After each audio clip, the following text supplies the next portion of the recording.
everybody, welcome back to the channel. I have a really nice project for you today. If you really like just doing landscape watercolors, this is the video for you.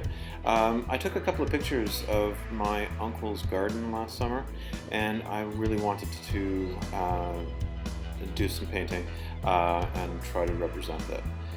So I took a couple of pictures of some flowers. Some of them were bloomed, some of them were not.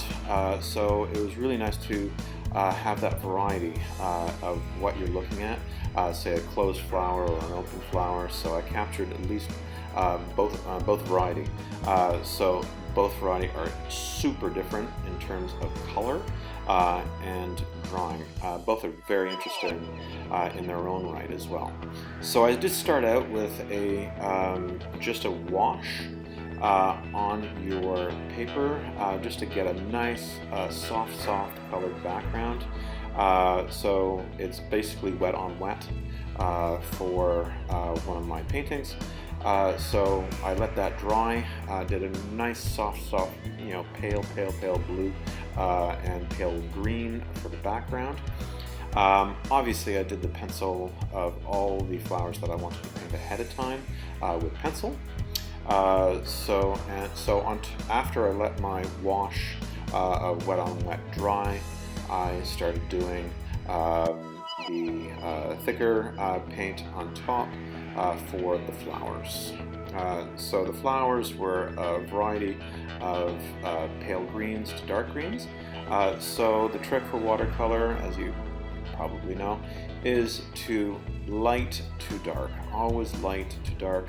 All your backgrounds always have to be lighter than the focal point of your flowers.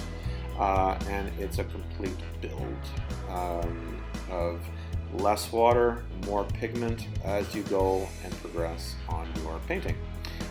So I had a really good time really observing what the colors are in my uncle's garden.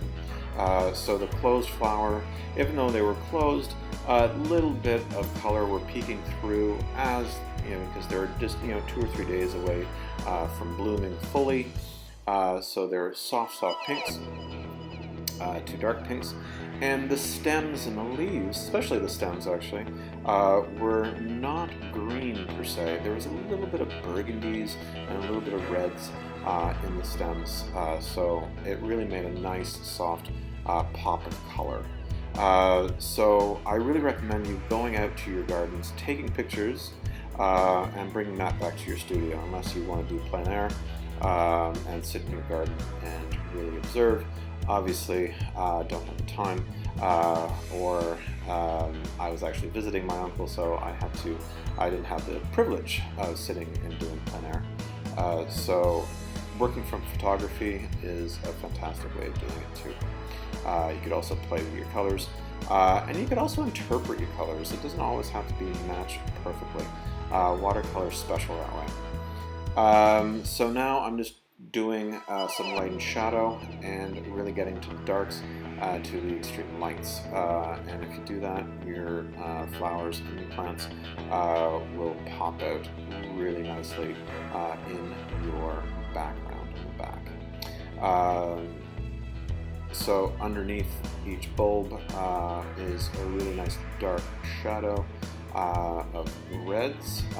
Shadows aren't always used. You don't use blacks and really dark browns for your shadows. You can use a burgundy or a shade of brown or blues and that sort of thing. So here's my finished product.